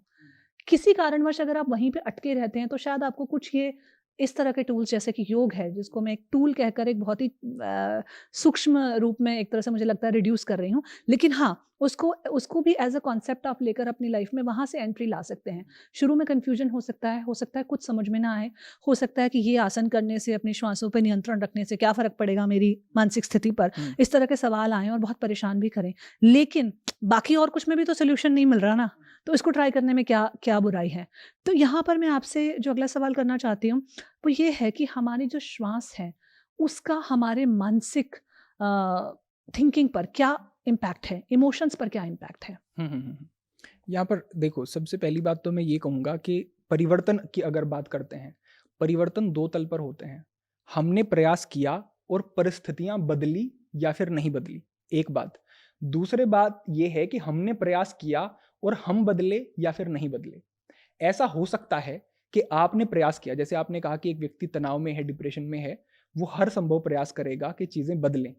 तो उसके प्रयास के बाद स्थिति बदली या फिर नहीं बदली, बाहरी स्थितियां या उसके जीवन में जो आ रहा है, वो हो सकता है कि ना बदलें, क्योंकि वो आपके प्रारब्ध के आधार पर होती हैं, है ना? जो आपने पूर्व में किया, आपने इस जीवन में किया हो, इससे पूर्व के हमारी संस्कृति में तो माना जाता है कि पूर्व के भी संस्कार आते हैं। तो हो सकता है परिस्थिति ना बदले, लेकिन आपके सोचने का ढंग ना बदले, ये हो ही नहीं सकता, है ना? काम क्रोधोद्भवम वेगम स युक्त स सुखी नरा, कि काम क्रोध आदि वेगों पर अगर आप संयम करते हैं, नियंत्रण करते हैं, जीवन में व्यवस्था लाते हैं, तो भले ही बाहरी परिस्थितियां आपकी ना बदलें, लेकिन आप जो समस्या आपके जीवन में आ रही है उससे अप्रभावी जरूर हो जाएंगे। हमारे संतों महापुरुषों के जीवन में क्या तकलीफें नहीं आई हैं? अगर अध्यात्म और योग में आने से तकलीफें समाप्त हो जाया करती, तो फिर तो उनके जीवन में उनको विष पिलाए गए, उनको आहत किया गया, उनके शरीर में रोग आ गए, फिर तो ऐसा कुछ होना ही नहीं चाहिए था।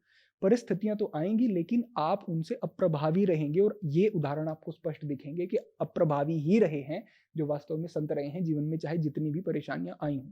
तो हमें ये सोच करके हताश नहीं होना है कि हमने सब कुछ कर लिया लेकिन बदला नहीं। अरे भाई, आप बदल रहे हो। मुझे बहुत अच्छा लगा जिस तरह से आपने कहा कि कभी-कभी क्या होगा, परिस्थितियाँ बदल जाएँगी।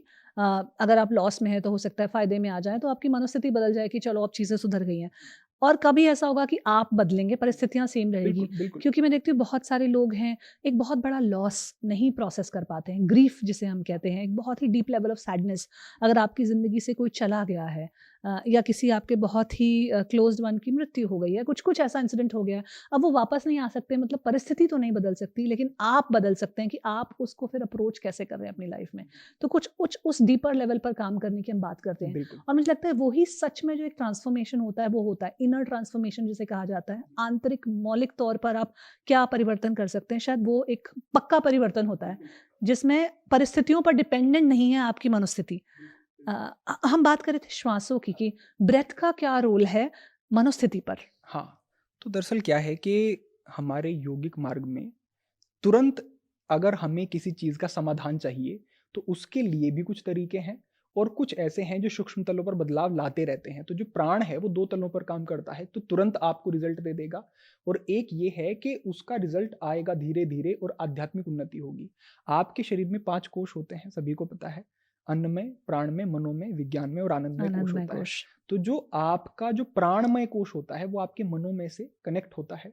तो जब आप ब्रीथिंग पर ध्यान देते हैं और विशेष तरीके से श्वसन करते हैं, तो तुरंत आपकी मानसिक स्थिति आपके नियंत्रण में आनी शुरू हो जाती है। आप तो योग मार्ग अनुगामी हैं, तो आपको तो इन चीज़ों का पता ही है। लेकिन हमारा जो ऑडियंस है जिनको नहीं पता प्राणमय कोश क्या है, मनोमय कोश क्या है, थोड़ा सा इसको एक्सप्लेन भी हाँ, कीजिए तो वरुण ये नारायण जी। एक तरीके से अगर देखें तो ये लेयर्स हैं। जैसे एक लेयर के बाद दूसरी है, दूसरी की तीसरी है और जैसे एक लेयर के बाद जो ऊपरी सतह है, वो नीचे वाली सतह के साथ जुड़ी हुई रहती है। और उसका हायर वर्जन है एक हाँ, तरीके एक से, हायर वर्ज़न है।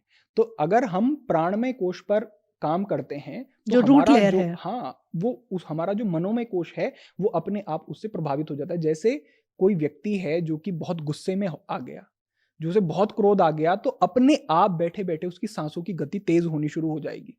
कहीं पर भी अगर आप सामान्यतः कहेंगे कि अभिनय करो गुस्से का, तो सबसे पहले वो साँसों की गति तेज़ करेगा और उस तरीके से अपनी भाव-भंगिमाओं को बनाएगा।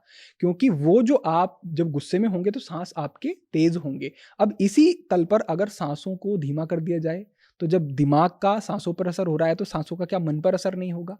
निश्चित रूप से होगा। तो केवल साँसों को धीमा करने से भी और उनको गहरा करने से भी आप अपनी मानसिक स्थिति को बदल सकते हैं। साथ ही जब आप साँस लेते हैं, तो हम जैसे ही साँस लेते हैं, तो हमारी जो डायफ्राम है, वो नीचे की तरफ मूव होती है, नीचे की तरफ जाती है। और आपको पता ही है कि सबसे पहले जो ऊपर की स्तर होता है, उदान वायु काम करती है। उसके नीचे प्राण वायु काम प्राणवायु करती काम है, करती है। हमारी छाती के यहाँ नीचे तक और यहाँ से जो हमारा पूरा पाचन तंत्र है, वहाँ पर समान वायु काम करती है और उससे नीचे अपान वायु अपान काम वायु करती काम है। करती तो है। जब आप गहरा साँस लेते हैं, तो सिद्धांत ये कहते हैं कि आपकी डायफ्राम जो है नीचे की तरफ मूव होती है और आपकी पेट जब आपका बाहर आता है, सामान्यतः जब हम उथली छोटी साँस लेते हैं, तो केवल वो लंग्स में रह जाती है और लंग्स का भी केवल अपर लोब में रह जाती है। जब प्राणवायु लोअर लोब में जाती है, तो नीचे के तरफ ही ग्रेविटी के कारण ब्लड का सर्कुलेशन ज़्यादा रहता है।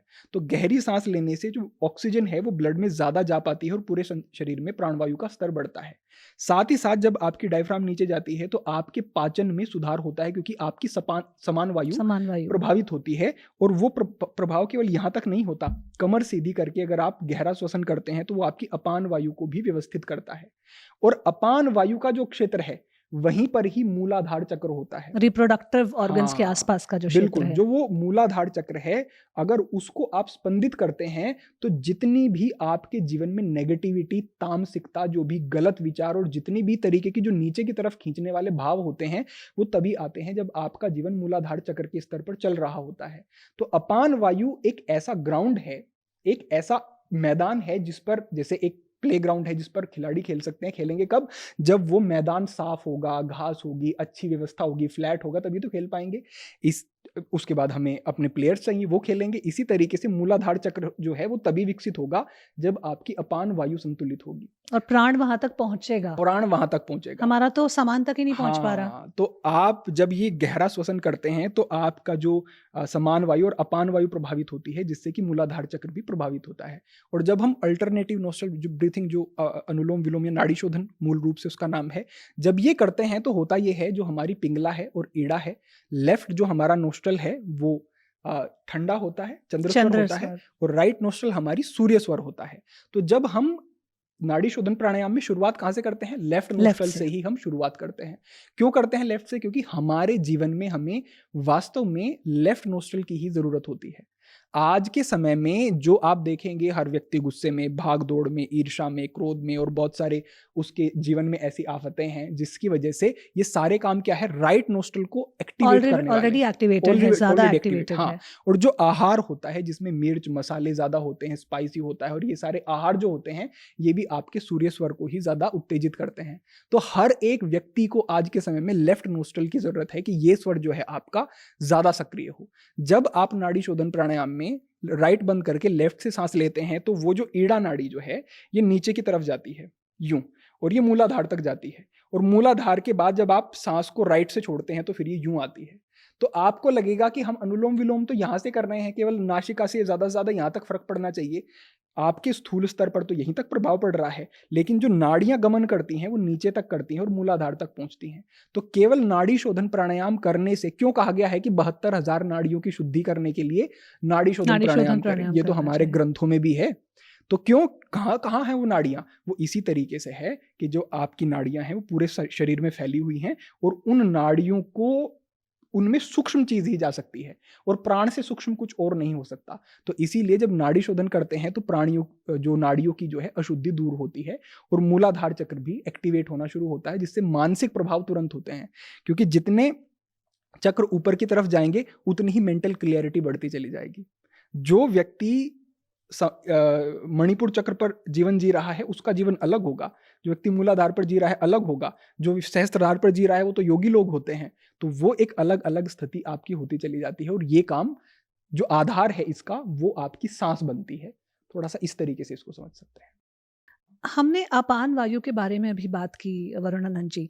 अपान वायु जो है जिसका क्षेत्र आपके रिप्रोडक्टिव ऑर्गन्स के आसपास का एरिया है। जो लोग योग से अवगत हैं वो जानते होंगे कि बंध भी हम लगाते हैं, बंधों का प्रयोग करते हैं, अपने मूलाधार को थोड़ा-सा बंद करके श्वास लेने की कोशिश, उस तरह की प्रैक्टिसेस भी करते हैं। इस अपान वायु पे कंट्रोल पा जाना, क्योंकि यहीं पर बॉटम में हमारी कुंडलिनी एनर्जी भी है, स्पाइन के एकदम निचले हिस्से पर जिसे कुंडलिनी का स्थान कहा जाता है। तो ये lower region of the body का बहुत ज़्यादा महत्व है योग में, और इसीलिए शायद ब्रह्मचर्य की बहुत ज़्यादा बात होती है कि आप इस क्षेत्र पर नियंत्रण पा पाएँ। तो ब्रह्मचर्य सबसे पहले सिंपल, सीधे, सरल शब्दों में है क्या? और ब्रह्मचर्य को फ़ॉलो करने का पर्पस क्या है? हाँ, तो अगर हम नाम से ही देखें तो वो आचरण जो हमें ब्रह्म की ओर ले जाए, ये तो इसका शाब्दिक अर्थ है। तो हर एक में, कई बार लोग सोचते हैं कि केवल एक इंद्रिय पर काबू कर लेना ये ब्रह्मचर्य होता है, लेकिन ऐसा नहीं है। ब्रह्मचर्य के विषय में कहा गया है सर्व इंद्रिय संयम, यानी कि आपकी जितनी भी इंद्रियां हैं उन सब पर आप जब कंट्रोल करते हैं तब आप ब्रह्मचर्य की स्थिति में जाते हैं। कारण उसका ये है कि जैसे आपकी जिह्वा है, आपकी आंखें हैं, जन्नेंद्रिय है, तो उनमें से अगर किसी भी एक इंद्रिय पर आप नियंत्रण करेंगे तो उससे आपका मन सधेगा, यानी कि मन ऊपर बैठा है और उससे ये पांचों इंद्रियां जुड़ी हुई हैं। तो अगर एक इंद्रिय पर नियंत्रण किया तो उससे भी मन सधा, दूसरी पे किया उससे भी मन सधा, और अगर ज्ञान चार पे इंद्रियों तो की आप बात हाँ कर जी, रहे हो, हाँ जी, कर्म इंद्रियों की अभी बात नहीं, नहीं कर रहे हम। ज्ञानेंद्रियों में अगर हमने नियंत्रण किया 4 पे और एक को हमने खुला छोड़ दिया तो मन तो फिर उसी अवस्था में पहुंच गया, मन तो फिर नीचे आ गया। तो इसीलिए हम ब्रह्मचर्य की बात करते हैं तो हम सर्व इंद्रिय संयम, यानी कि आपको अपने जीवन में हर तरीके से अपने आप को संयमित रखना होगा। All 5 senses. हाँ जी। तो उसके बाद फिर अगर हम बात करते हैं कि ब्रह्मचर्य से लाभ के विषय में या इससे क्या प्रभाव होते हैं। उससे पहले ब्रह्मचर्य प्रैक्टिस में दिखता कैसा है? लोग इसको सेक्सुअल एनर्जी से बहुत रिलेट करते हैं कि सेक्सुअल एक्टिविटीज़ में पार्टिसिपेट ना करने को ब्रह्मचर्य या सेलिबसी का जीवन कहा जाता है। और आप जो बात कर रहे हो वो एक गहरे स्तर पे बात कर रहे हो कि अपनी इंद्रियों पर नियंत्रण पा जाना। ऐसा है कि जबरदस्ती ब्रह्मचर्य हो ही नहीं सकता। अगर जबरदस्ती ब्रह्मचर्य किया जा सकता तो मैं भी ये कहता कि भाई कर लो, लेकिन अगर आपका मन से आपका उन चीजों से डिटैच आप नहीं हुए और निरंतर आपने चिंतन उनका ही बन रहा है और आप किसी तरीके की क्रिया नहीं कर रहे हैं, चाहे वो फिजिकल रिलेशन हो या फिर किसी भी तरीके की ऐसी सेक्सुअल एक्टिविटी हो, उनसे आप अगर बचे हुए हैं, कर नहीं रहे हैं, लेकिन मन में निरंतर वही चल रहा है, तो कहा गया है कि अधोगमन होना शुरू हो जाता है। कहा गया है कि मनोवाहन नाड़ी एक होती है जो कि मन से प्रभावित होती है, और वो एक जैसे मथानी, जैसे दही को मथ करके मक्खन निकाल दिया जाता है। जब हम चिंतन करते हैं तो हमारे शुक्र धातु जो कि हमारे शरीर में रहता है उसका अधोगमन होता है और वो नीचे की तरफ बहना शुरू हो जाता है। शुक्र धातु मतलब स्पर्म, हाँ, वीर्य की हाँ बात जी, कर रहे हाँ हैं जी, आप। हाँ जी। तो वो नीचे की तरफ बहेगा तो येन केन प्रकारेण किसी ना किसी तरीके से वो शरीर से बाहर जाएगा ही, उसे रोका ही नहीं जा सकता है। तो बलपूर्वक तो ब्रह्मचर्य फिर हो ही नहीं सकता। तो ये ब्रह्मचर्य जो है, जो इसके जो टर्मिनोलॉजी भी, जैसे हमने शुक्र की बात की, एक धातु है 7 धातुओं में से जिससे हमारा शरीर बनता है। ये सारी बातें बड़ी मेल सेंट्रिक लगती हैं कि ये पुरुष विशेष के लिए है। योग का मार्ग भी, जैसे हम बहुत एनलाइटेंड स्पिरिचुअल बीइंग्स या योगीज़ की बात करते हैं, तो 99.99% पुरुष ही हैं। तो क्या इसमें स्त्रियों के लिए कोई जगह नहीं है ब्रह्मचर्य में? वो कैसे ब्रह्मचर्य आश्रम को फ़ॉलो करें और इसके क्या पर्पज़ है? ये बहुत सारे प्रश्न मिलते हैं कि स्त्रियों के लिए ब्रह्मचर्य के क्या नियम होंगे। मैं कहता हूँ कि अलग से नियम नहीं है, क्योंकि आपका पूरा शरीर एक जैसा और आपके जो अगर साधना की बात करें तो उसी तरीके का सब कुछ है। बस बाद में एक धातु यानी कि रस, रक्त, मांस, मेद, अस्थि, मज्जा, शुक्र, और वहाँ पे कहा गया है कि रज धातु होता है, रज धातु। वहाँ पे शुक्र धातु होता है। तो हमारे आयुर्वेद में और हमारे सिद्धांतों में तो इस तरीके से कहा गया है और दोनों ही धातु महत्वपूर्ण होते हैं। तो अगर आप इस तरीके की एक्टिविटी में एक लड़की भी लगी रहती है, स्त्री भी लगी रहती है, तो वो भी निस्तेज होना शुरू हो जाएगी, वो भी मानसिक स्थिरता को खोना शुरू हो जाएगी, उसकी भी रुचि जो है वो सारी नकारात्मक चीज़ों में बढ़नी शुरू हो जाएगी, वो भी अपने मूलाधार चक्र के स्तर पर जीवन जीना शुरू कर देगी। तो वो सारी चीज़ें उसके साथ भी होंगी और वो सारी चीज़ें पुरुष के साथ भी होंगी, इनमें दोनों में कोई बहुत भारी अंतर नहीं है। तो इसका पर्पस तो समझ में आता है कि अपनी जो शक्ति है, अपनी जो ऊर्जा है, उस पर नियंत्रण पाने की कोशिश कर रहे हैं ताकि हम उस ऊर्जा को डायरेक्ट कर सकें कुछ एक अच्छी दिशा में। जो हो सकता है एक अच्छे मार्ग पर, योग के मार्ग की बात करें या अल्टीमेट लिबरेशन, निर्वाण की बात करें, कैवल्य की बात करें। ये तो पर्पस तो कहीं न कहीं क्लियर हो रहा है हमारी इस बातचीत से कि ब्रह्मचर्य का ये पर्पस है। लेकिन जब हम ब्रह्मचर्य को आज की लाइफ में प्रैक्टिकली देखें, इतने सारे लोग हैं और फिर आगे जो हमारी जनरेशन है वो कैसे आएगी अगर सभी ब्रह्मचारी बन गए? किस-किस के लिए ब्रह्मचर्य है और किसके लिए नहीं है? अ, अगर ब्रह्मचर्य ना फ़ॉलो करें तो क्या और ऐसे तरीके हो सकते हैं जिससे हम अपनी ऊर्जा को नियंत्रण में रखकर पॉज़िटिव तरह लगा सकें? क्योंकि मैं भी ये मानती हूँ कि बहुत ज़्यादा ऊर्जा आपकी जाती है अगर आप सेलिबेसी प्रैक्टिस नहीं कर रहे हैं तो इसमें कोई दोराहे नहीं है। लेकिन वो भी एक एक ज़िंदगी की, मुझे लगता है, एक एक रिक्वायरमेंट है और हमारा जो डिज़ाइन है फ़िज़िकली जिस तरीके से हुआ है, अगर हमें ईश्वर ने बनाया है, परमात्मा ने बनाया है, तो हमारे डिज़ाइन में इंटीग्रेट करके क्यों भेजा है? इतनी स्ट्रॉन्ग सेक्सुअल इंस्टिंक्ट क्यों है? ठीक है। देखो, सबसे पहली बात तो मैं ये कहूँगा कि एक समूह है, एक ग्रुप लगा लें और उस ग्रुप में बहुत सारी आदतें हैं। एक समूह में बहुत सारी आदतें हैं। उन आदतों को अगर आप अपने जीवन में बना के रखते हैं, तो आप संयम के मार्ग से हट जाते हैं। आप योग के मार्ग से हट जाते हैं, क्योंकि ये 2 विपरीत शक्तियाँ हैं। या तो आप सात्विकी होंगे या आप तामसिकी होंगे। आप ऐसा नहीं हो सकते कि मैं सात्विक भी हूँ, तामसिक भी हूँ, मतलब मैं एक समय में ये हूँ, एक समय में ये हूँ। आप ऐसा नहीं। तो अगर आप ब्रह्मचर्य को फ़ॉलो नहीं करते हैं, तो आप तामसिकता की तरफ जाते हैं और तामसिकता आपको अध्यात्म से दूर कर देती है, योग से दूर कर देती है और संयम से दूर कर देती है। तो ब्रह्मचर्य फ़ॉलो करना केवल शरीर के लिए नहीं है। निश्चित रूप से जब अगर हम रस, रक्त, मांस, मेद, अस्थि, मज्जा, शुक्र इन धातुओं को देखते हैं, तो रस से महत्वपूर्ण रक्त, रक्त से महत्वपूर्ण शुक्र और फिर इस तरीके से आगे जितने धातु हैं, एक के बाद दूसरा उससे अधिक महत्वपूर्ण होता है। तो हम ये नहीं कह सकते कि ब्लड की तो हमारे शरीर में ज़रूरत है, बोन मैरो की तो हमारे शरीर में ज़रूरत है और दूसरे फैट की, मसल्स की तो ज़रूरत है, लेकिन शुक्र की ज़रूरत नहीं है। जब रक्त के बिना आपका शरीर नहीं चल सकता है, तो शुक्र के बिना भी आपके शरीर में कहीं न कहीं डेफिशिएंसी होती है।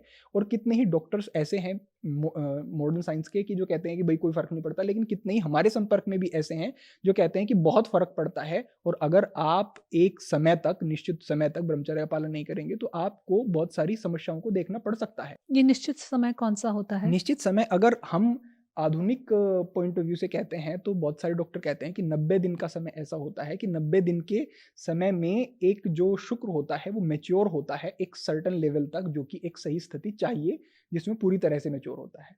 लेकिन अगर हम बात करें आध्यात्मिक दृष्टिकोण से, यौगिक दृष्टिकोण से, तो अगर हमें अपने सभी धातुओं को पुष्ट करना है तो उसमें कम से कम 1 साल का समय लगता है। जैसे हमारे पास बहुत सारे लोग आते हैं जो कि ब्रह्मचर्य का पालन जिन्होंने पूर्व में नहीं किया। अब वो कहते हैं कि जी हमें ऐसी दिक्कतें हो रही हैं, हमें इरेक्टाइल डिस्फंक्शन, प्रीमैच्योर इजैकुलेशन, बहुत सारी समस्याएं वो बताते हैं। हम कहते हैं उन्हें कितना समय लग जाएगा, तो हम कहते हैं 1 वर्ष का समय आपको लगेगा पुनः अच्छी सक्षम अवस्था में आने के लिए, इतना समय आपको देना होगा। लेकिन अगर हम अपने सिद्धांतों के अनुरूप देखें, तो आपका जो 18 वर्ष का या फिर जब तक आपका विवाह नहीं हो रहा है, 18 वर्ष में पहले लगभग हो जाया करता, 18-19 वर्ष में हो जाया करता था, लेकिन अब तो और ज़्यादा आगे ले जा रहे हैं। अगर हम एक सही दृष्टिकोण से देखें तो बहुत लेट शादी करना, लेट विवाह करना, ये भी अच्छी बात नहीं है। तो आप ब्रह्मचर्य में ही आप विवाह नहीं करो, बात अलग, लेकिन विवाह करना है तो एक सर्टेन लेवल पे आकर के कर लें, ऐसा अगर उतना संयम आपका नहीं है तो। विवाह तो कभी भी हो रहा है, कितनी भी लेट एज में हो रहा है, लेकिन ब्रह्मचर्य का पालन उस एज तक नहीं हो रहा है। उस एज तक नहीं हो रहा है।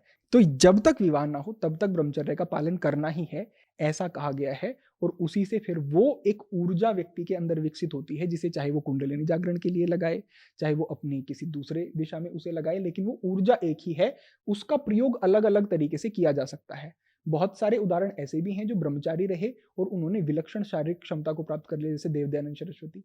विशेष शारीरिक उनकी क्षमता थी, वो अद्भुत ही उनके अंदर बल था उनके। और जैसे दूसरे कई लोग योगी ऐसे मिलेंगे जो कि आपको शरीर से बहुत ज्यादा दुबले पतले और ऐसे मिलेंगे, लेकिन वो हैं तो ब्रह्मचारी, सब तपस्वी हैं, सिद्ध हैं, महापुरुष हैं, फिर शरीर से दुबले पतले क्यों? क्योंकि ऊर्जा वही थी। उन्होंने उसको शरीर में भी प्रयोग कर लिया, साधना में प्रयोग कर लिया, उन्होंने केवल साधना में प्रयोग कर लिया और उन्होंने अपने शरीर को अलग तरीके से तपाया। शायद वो आहार भी नहीं ले रहे हैं, शायद वो वर्षों वर्षों तक की साधना कर रहे हैं। तो ऊर्जा एक ही है, वो आपको इकट्ठा करनी ही पड़ेगी अगर आपको किसी भी दिशा में प्रगति चाहिए, हमारे सिद्धांत ये कहते हैं। तो ये चीजें क्यों हो रही हैं? क्योंकि उन्होंने फिजिकल तो वो हो गए, लेकिन उसके बाद जो वो संस्कार उनके बन गए ना, उसको वो हैंडल ही नहीं कर पा रहे हैं, इतनी वो वेग हो गया। हमारे यहाँ पर परिणाम बताए गए हैं कि अगर आप किसी भी भोग को भोगते हैं तो उसके आउटकम होंगे परिणाम, ताप, संस्कार, गुणवृत्ति, विरोध। ये 4 तरीके के परिणाम, ताप, संस्कार, दुख, गुण, वृत्ति, विरोधाच जोग सूत्र के अंदर ही आता है। तो यानी कि आप किसी के साथ फिजिकल हुए, परिणाम क्या होगा कि आपकी जो इंद्रियों का तेज है वो कम होगा। एक दुख हुआ परिणाम, क्योंकि आपने शेयर कर ली। हाँ। ताप दुख क्या होगा? ताप दुख है, एक बार तो आपने वो संपर्क कर लिया, लेकिन दोबारा व्यवस्था नहीं हो रही है, क्योंकि विवाद हुआ नहीं है, दोबारा व्यवस्था नहीं हो रही है। ताप दुख, उसी चक्कर में व्यक्ति फिर लगा हुआ है कि मैं किस तरीके से पुनः उसी सुख को लूं, उसका मन उसे भटका रहा है। संस्कार दुख, यानी कि आप फिर पढ़ने बैठे और संस्कार आपके बन गए भोग के, तो वो जो पढ़ाई वाले संस्कार हैं वो बन ही नहीं पा रहे हैं, वो जो भोग के संस्कार हैं वो या करके आपको इंटरप्ट कर रहे हैं, डोमिनेट कर रहे हैं। हाँ। और फिर गुणवृत्ति विरोध, यानी कि जब आप साधना करेंगे तो साधना की वृत्ति का गुण अलग है और भोग की वृत्ति का एक स्वभाव अलग है, तो उस साधना की वृत्ति को वो भोग की वृत्ति आकर के इंटरप्ट करती है, फिर ध्यान नहीं लगेगा, फिर नाम जप में रुचि नहीं होगी।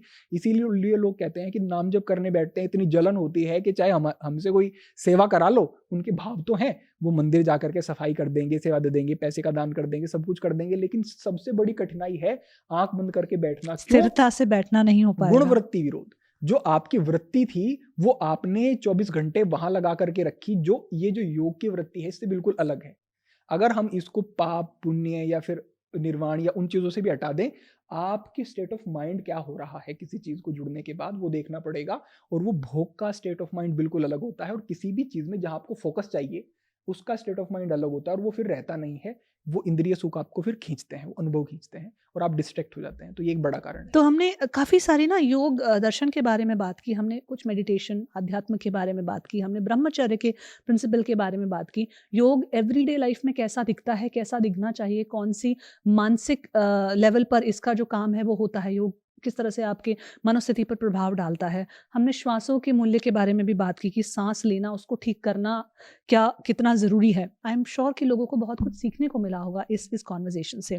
आपने बताया कि योग को अपनी ज़िंदगी में उतारना है तो सबसे पहले शारीरिक सिंपल तरीके से कौन सी एक ऐसी हैबिट हो सकती है, सिर्फ एक, हम 1 घंटे की बात ना करें, हम कोई बहुत डिफिकल्ट चीज़ लोगों को ना बताएं, कौन सी एक सिंपल सबसे बड़ी ट्रांसफॉर्मेटिव हैबिट हो सकती है जो मैं कल से शुरू करूं?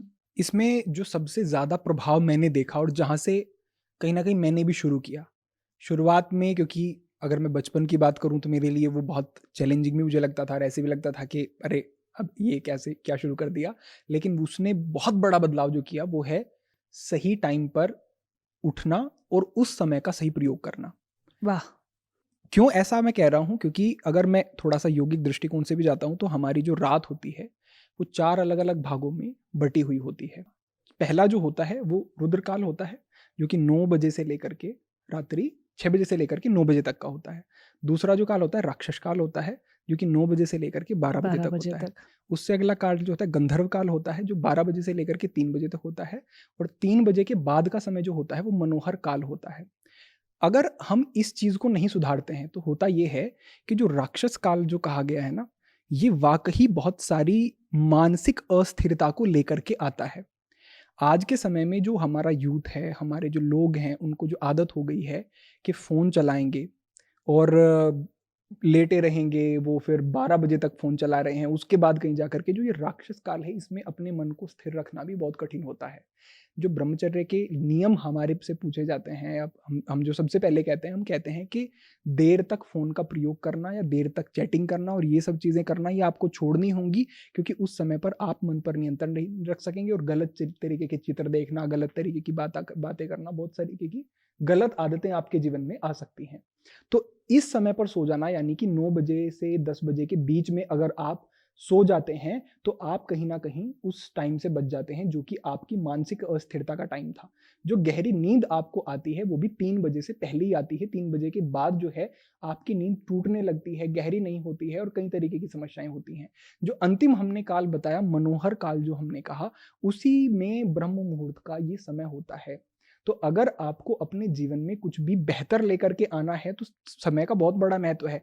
ब्रह्म मुहूर्त इसीलिए कहा क्योंकि इसमें हम जो प्रैक्टिस करेंगे, वो बहुत जल्दी रिजल्ट देंगी हमें और जल्दी हमें हमारे उस गंतव्य तक जोड़ेंगी। चाहे कोई विद्यार्थी है, वो पढ़ाई भी करे, उसमें भी काम करेंगे, और जो योगिक हमारे मार्ग हैं, उसमें तो अगर आप ध्यान करें, योग करें, कुछ भी करें, तो आपके लिए वो बहुत ही अच्छा काम करेगी। लेकिन मैं ये भी कहना चाहूँगा कि एकदम से अगर आपकी 7 बजे उठने की आदत है और एकदम से आप कहेंगे कल से 4 बजे उठेंगे, तो वो भी ठीक नहीं होगा। अपने आप को थोड़ा-सा धीरे-धीरे बदलने की कोशिश करें, जिससे कि आप वास्तव में बदल पाएँ। अगर आप 2 दिन करें और आपको मुश्किल लगे, जी बस फिर हो नहीं रहा है, हमसे तो होता नहीं है, तो अपने आप को ये ना कहने दें, आधा घंटा पहले करें, फिर आधा घंटा पहले तो उठ रहे हैं, लेकिन सोएँ भी फिर आधा घंटा पहले। तो इस तरीके से करते-करते जब आप ब्रह्म मुहूर्त के समय में आ जाते हैं, ब्रह्म मुहूर्त का समय अगर सामान्य तौर पर कहूँ तो सूर्य उदय होने से 1 घंटे पहले का समय है। तो इस समय पर अगर आप उठते हैं और आप अपने आप को एक सही स्टार्ट देते हैं दिन का, तो मैं कहता हूँ कि बड़े बदलाव फिर होते हैं। और जो भी आप, जैसे हम मैनिफेस्टेशन की भी बात बहुत सारे लोग करते हैं, तो हम उसको अलग तरीके से देखते हैं, लेकिन अगर आप उस समय पर मैनिफेस्ट भी करते हैं या कुछ भी चीज़ें अपने जीवन में चाहते हैं और उस समय पर उन चीज़ों को लेकर के आते हैं जीवन में, तो ज़्यादा रिजल्ट मिलेगा। तो यहाँ से शुरुआत की जा सकती है। सबसे बड़ी हैबिट जो आपने बोला जो ट्रांसफॉर्मेशन लाइफ में क्रिएट कर सकती है वो है टाइम पर उठना। और टाइम पर सोना निश्चित रूप से, और ऑब्वियसली फिर टाइम सोना ही पर पड़ेगा। आहार भी लेना। अगर आप उठना रेगुलेट करते हैं तो बहुत सारी चीज़ें ऑलरेडी आपकी लाइफ में रेगुलेट हो जाती हैं। जब हम लेट उठते हैं, अलार्म के साथ उठते हैं, तो फिर अगला टास्क के साथ माइंड में उठते हैं बिल्कुल, कि किसको फ़ोन करना है, कैसे ऑफिस जाना है, कौन-सी फाइल बनानी है, क्या काम है, वो उसके साथ आप उठते हैं। तो नेचुरली आप अपनी लाइफ में अपने को समय देने वाली जो एक्टिविटीज़ हैं, जिसमें हम योग कहें, चाहे प्राणायाम कहें, चाहे कुछ जर्नलिंग कहें, जो कुछ किसी के लिए कुछ भी हो सकती है, उसके लिए निश्चित रूप से समय नहीं निकल नहीं सकता। निकल पाता है, बिल्कुल। तो समय पर उठना, तो जो व्यूअर्स इसे देख रहे हैं, अगर वो इतना भी यहाँ से ले पाएँ, हमने बहुत सारे बिंदु दिए हैं, बहुत सारे पॉइंट्स दिए हैं, जो लोग उठाकर अपनी लाइफ में ट्रांसफॉर्मेशन की तरफ जा सकते हैं, गहरा परिवर्तन, जिसे हम कहते हैं द जर्नी विदिन, अपने अंतर मन में समझकर एक बहुत गहरा बदलाव ला सकते हैं, जिससे वो अपनी ड्रीम लाइफ, जो हर बिल्कुल। कोई डिज़ाइन करना चाहता है, क्रिएट करना चाहता है, जीना चाहता है, उसको अनलॉक कर सकते हैं। तो बहुत सारे तरीकों से आपने बताया कैसे कर सकते हैं, और आई होप कोई भी एक तरीका अगर यहाँ से कुछ लोग भी ले पाएँ, और मैं चाहूँगी कि ज़रूर वो कमेंट सेक्शन में लिखकर भी बताएँ, ताकि हमें भी पता चले कि जो हम ये कोशिश कर रहे हैं, जो कार्यक्रम कर रहे हैं, आप भी बहुत लंबी यात्रा करके तकरीबन 300, 250, 300 बिल्कुल, 300 किलोमीटर की यात्रा करके आज इस कॉन्वर्सेशन के लिए आए हैं। मैं भी पिछले 2 ढाई हफ्तों से बहुत ज़्यादा फिज़िकल तौर पर थोड़ा शारीरिक रूप से सही अवस्था में नहीं हूँ। एक अस्थमा का अटैक मुझे कुछ दिनों पहले हुआ और उसी के थ्रू अभी मैं जा रही हूँ। फिर भी हम ये कोशिश कर रहे हैं कि लोगों के लिए कुछ ऐसी चीज़ें ले आ पाएँ जो उनकी लाइफ में ट्रांसफॉर्मेशन क्रिएट करे। तो आई होप लोग इस कोशिश को अगर समझ पाएँ, पकड़ पाएँ, तो ज़रूर वो हमें भी एनकरेज करेंगे कमेंट सेक्शन में निश्चित लिखकर, रूप से। बताकर। एक जाते-जाते मतलब बातें तो बहुत हैं, मेरे दिमाग में भी इतने सारे सवाल भी आ रहे हैं। लेकिन क्योंकि हमें अब इस कन्वर्सेशन को कंक्लूजन की तरफ लेकर जाना है, तो मैं अपने हर गेस्ट से एक सवाल ज़रूर पूछती हूँ कि आपकी सफलता की परिभाषा क्या है? आप अपनी लाइफ में जो भी कर रहे हैं, हर किसी का एक अलग-अलग दृष्टिकोण है, एक अलग-अलग पर्सपेक्टिव है लाइफ को लेकर, और वो पर्सपेक्टिव अमूमन तौर पर उनके जो एक्सपीरियंसेस हैं, उनसे बनता है। आपके एक्सपीरियंसेस मेरे एक्सपीरियंसेस से, व्यूअर के एक्सपीरियंसेस से बहुत अलग हैं। तो मैं चाहती हूँ कि आप अपनी सफलता की परिभाषा बताएँ, ताकि हम अपनी लाइफ से में अगर उस परिभाषा से कुछ सॉल्व कर पाएँ खुद के लिए, अपनी लाइफ को किसी तरह से बेहतर तरीके से देख पाएँ, एक बेटर पर्सपेक्टिव बिल्ड कर पाएँ, तो बहुत अच्छा होगा। बिल्कुल। मैं ये कहूँगा कि हमारे सबका अपने हम अलग-अलग स्थानों पर जीवन में खड़े हुए होते हैं और हम जिस स्थान पर खड़े हुए होते हैं, उस स्थान के आधार पर कुछ ऐसे कार्य होते हैं जो हमें करने ही होते हैं। उन्हें हम कर्तव्य कहते हैं। तो एक कर्तव्य जो है वो कहीं न कहीं ईश्वर हमें प्रेरित करते हैं और हम उस मुकाम पर जाकर के एक जीवन के खड़े हो जाते हैं कि भई आपको ये करना है। उन चीज़ों को अगर हम पूरी ईमानदारी से 100% कर पा रहे हैं और करते हैं और उन कार्यों को करते हुए हमारे जीवन में, हमारे मन में 1% भी प्रमाद नहीं आता है, हर स्थिति में हम अपने आप को 100% वहाँ लगा देते हैं, तो मुझे लगता है कि वो जीवन की सफलता है। जैसे कि मेरे लिए मुझे परमात्मा ने एक बचपन से ही एक परिवेश दिया, एक मार्ग दिखाया और मुझे यहाँ पर ला कर के खड़ा किया। कहीं न कहीं हमने स्वाध्याय किया, गुरुजनों का संग मुझे प्राप्त हुआ और एक दुर्लभ योग मार्ग जो कि आज कलयुग में बड़ा ही मैं कहूँगा कि कठिन है कि इस मनोवृत्ति में व्यक्ति पहुँच सके कि हमें इस मार्ग का अनुगमन करना है। तो इस मार्ग पर चलने के कारण और यहाँ तक पहुँचने के कारण मेरा एक कर्तव्य है, समाज के लिए, राष्ट्र के लिए, मेरे अपने लोगों के लिए, मेरे से जुड़े हुए एक-एक व्यक्ति के लिए और मुझे सुनने वाले एक-एक व्यक्ति के लिए। मेरा एक कर्तव्य है, जो चीज़ें मुझे उन तक डिलीवर करनी है, जो चीज़ें उन्हें पता होनी चाहिए और जो मेरे लिए मुझे लगता है कि यही एक सैटिस्फैक्शन भी मुझे होता है कि मैंने इतने लोगों तक आज ये बात पहुँचाई, इतने लोगों का जीवन मैंने कहीं न कहीं कुछ भी थोड़ी बहुत वैल्यू वहाँ पर ऐड की। तो मुझे अपने जीवन की सफलता कहीं न कहीं इसी में लगती है कि जो मैं कर रहा हूँ, इसको मैं पूरी ईमानदारी से करता रहूँ, पूरी क्षमता से करता रहूँ और जो सेवा का कार्य मुझे परमात्मा ने दिया है, वो निर्बाध रूप से चलता रहे। मुझे बहुत अच्छी लगी आपकी सफलता की परिभाषा, क्योंकि कहीं न कहीं आपकी सफलता की परिभाषा कर्म प्रधान है। ये फल प्रधान नहीं है कि जी, रिज़ल्ट क्या होगा। जी, जी। रिज़ल्ट हम सभी पाना चाहते हैं, करना चाहते हैं, इसीलिए हम जो भी कर रहे हैं वो कर रहे हैं। लेकिन उसमें जब आप कर्म पे बहुत ज़्यादा ध्यान देते हैं तो मुझे लगता है उससे बेहतर कोई तरीका नहीं हो सकता, क्योंकि फिर every day you are enjoying what you are doing. So बहुत ही खूबसूरत भगवान ने तरीके भी से ये भी कहा जाता है कि कर्म प्रधान विश्व करी राखा, जो जस करहिं तो सफल चाखा।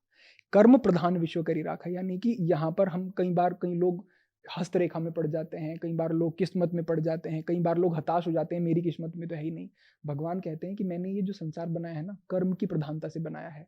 हो सकता है तू आज मेहनत करे और तुझे समुचित रिजल्ट ना मिले क्योंकि तेरे प्रारब्ध वैसे नहीं है, अभी वो चीज़ें नहीं मिलनी है, लेकिन ऐसा नहीं हो सकता कि तू एक कदम आगे अपने उस मुकाम तक, उस लक्ष्य तक जो तूने निर्धारित किया है वहां तक ना पहुंचे, थोड़ा आगे बढ़ जाएगा। अगली बार और प्रयास कर, हो सकता है तेरी बगल में कोई उसी मार्ग पर चल रहा हो, जल्दी पहुंच जाए, पहुंचेगा तू भी। बस तू लगा रहे, क्योंकि ये कर्म प्रधान है, यहाँ पर अन्याय नहीं हो सकता है। तो आगे पीछे हो सकता है, हमें एक समय पर हम लग सकता है कि रिजल्ट नहीं आ रहे, लेकिन हमें केवल देखना है कि हमारे अधीन क्या है। हमारे अधीन कर्म विभाग है, हमारे अधीन परिणाम विभाग है ही नहीं। तो वो परमात्मा पे छोड़ें और अपना कार्य ठीक सा करें। तो ये मुझे लगता है ठीक है। वरुणानंद जी, द जर्नी विदिन पॉडकास्ट में आने के लिए, अपना समय देने के लिए आपका बहुत बहुत धन्यवाद। और मैं आशा करती हूँ कि हम कभी फिर दोबारा मिलेंगे और एक वैल्यू एडिशन अपने व्यूअर्स के लिए क्रिएट कर पाएंगे। निश्चित रूप से, निश्चित रूप से। हमारे व्यूअर्स के लिए हम जो भी ये काम कर रहे हैं बहुत ही शिद्दत से, बहुत ही प्योरिटी से कर रहे हैं, ताकि आपकी लाइफ तक कुछ बहुत इम्पॉर्टेंट जो लर्निंग्स हैं वो बहुत सिंप्लीफाइड प्रैक्टिकल तरीके से पहुंच पाए और आप अपनी बेस्ट लाइफ को डिज़ाइन कर पाएँ। अगर आज इस कॉन्वर्जेसन ने आपके लिए ऐसा कुछ किया है तो कमेंट सेक्शन में लिखकर ज़रूर बताइएगा। अपने विचार शेयर कीजिए, किस चीज़ ने आपको ज़्यादा प्रभावित किया। कोई अगर सवाल आपके रह गए हैं तो वो भी आप लिख कर बता सकते हैं। इस कॉन्वर्जेसन को ज़्यादा से ज़्यादा लोगों तक शेयर कीजिए, ताकि जिन लोगों को लाइफ में एक एंकर की ज़रूरत है, एक एक किसी कहते हैं ना, एक बिंदु जहाँ पर टिक कर वो अपनी लाइफ को और बेहतर तरीके से समझ पाएँ, उसकी ज़रूरत है। ये बातचीत, ये कॉन्वर्जेसन उनके लिए उस एंकर का काम कर सकती है। Thank you for watching this episode. एक बार फिर से रिमाइंड कराना चाहूँगी कि चैनल को सब्सक्राइब ज़रूर कीजिए, लाइक, कमेंट और शेयर कीजिए, क्योंकि यूट्यूब के जो एल्गोरिदम्स हैं वो फिर उस कंटेंट को और लोगों तक, उस अच्छे कंटेंट को और लोगों तक पहुंचने में मदद करती हैं। जो ट्रेंडिंग कंटेंट होता है, सेंसेशनल कंटेंट होता है, उसके लिए आपको ज़्यादा मेहनत नहीं करनी पड़ती, वो अपने आप पहुंच जाता है सब तक। लेकिन जो मीनिंगफुल बातें होती हैं उनके लिए जो जो आप जैसे लोग हैं जो इन कॉन्वर्जेसन से अपनी लाइफ में कुछ क्रिएटिव और पॉजिटिव बदलाव कर पा रहे हैं, उनके सपोर्ट की ज़रूरत लगती है। सो थैंक यू, धन्यवाद, and I will see you in the next video.